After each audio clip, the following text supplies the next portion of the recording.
First, from the beginning, the ABC was set up to be free from political interference and pressure from commercial forces. Its purpose was to inform, educate and entertain. The promoters naively believed that by guaranteeing funding, billions of dollars every year, programming diversity, editorial independence, accountability and transparency would automatically follow. The founders argued that public service broadcasting would serve as a cornerstone of democracy, that the ABC was best placed to protect and project the Australian culture and unite a widely scattered population through common beliefs.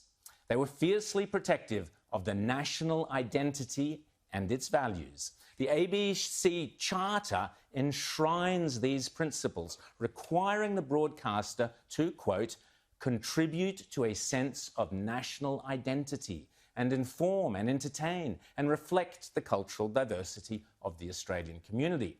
According to Friends of the ABC is part of the glue that binds this country together. But is it really? In August 2017, the government tabled an amendment bill to ensure that the gathering and presentation by the corporation of news and information is fair, balanced, accurate and impartial according to the recognised standards of objective journalism, which shouldn't really have been necessary because the ABC's editorial policies already required fair treatment and a balance that follows the weight of evidence. The then Minister, Mitch Fifield, argued the amendments were necessary to reinforce these requirements by enshrining them in legislation. But thanks to the Labor Party, the Greens and other crossbenchers, the bill was defeated in the Senate.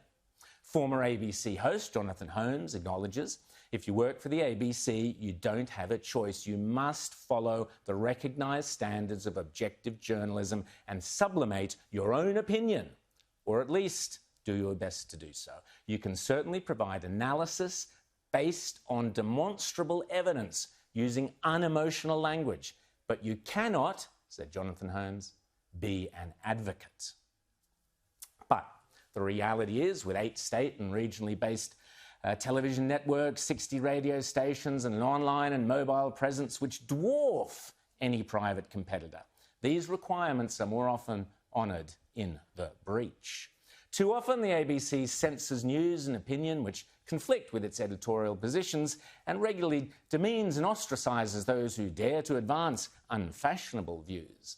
Only this week, Sky's Adam Crichton explained how last year, during lockdown, he was cancelled by the ABC after 9 years, simply for being sceptical about COVID restrictions. Said Adam, my fate was sealed when I admitted on ABC's The Drum, when pressed, that I had recently shaken someone's hand at a private party in Sydney. Oh dear.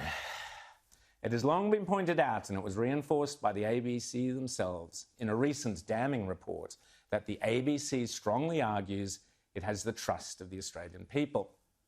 Yet, an IPA poll shows only a third of Australians believe the ABC speaks for them. The poll can be dismissed as right-leaning, but by the same token, the ABC's own polling on trust can be viewed as self-serving.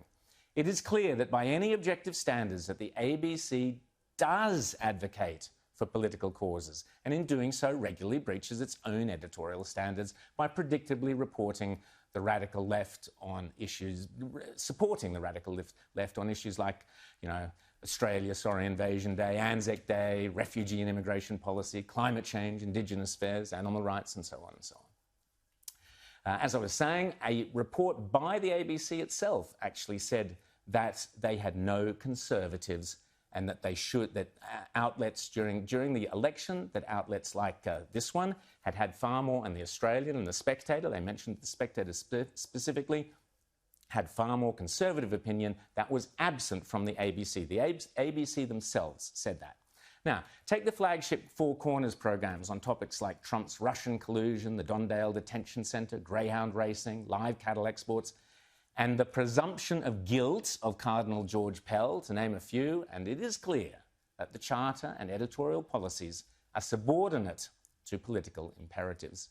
Late last year, Four Corners, supposedly a respectable current affairs program, ran a trashy tabloid-style piece about MPs' love lives and secret affairs. In Canberra, conveniently, they ignored the well-known Labor and Greens slap and tickle merchants and concentrated solely on Liberals. Balanced, fair, you decide. Increasingly, instead of the ABC serving as a cornerstone of our democracy and a font of impartiality, it has become a billion-dollar-a-year behemoth of identity and leftist politics. Indeed, an almighty furore broke out yesterday when the ABC started using the term Invasion Day synonymously with Australia Day in its guide for ABC events tomorrow. Australia Day / Invasion Day. They are one and the same. Not surprisingly, social media yesterday and talkback today went berserk.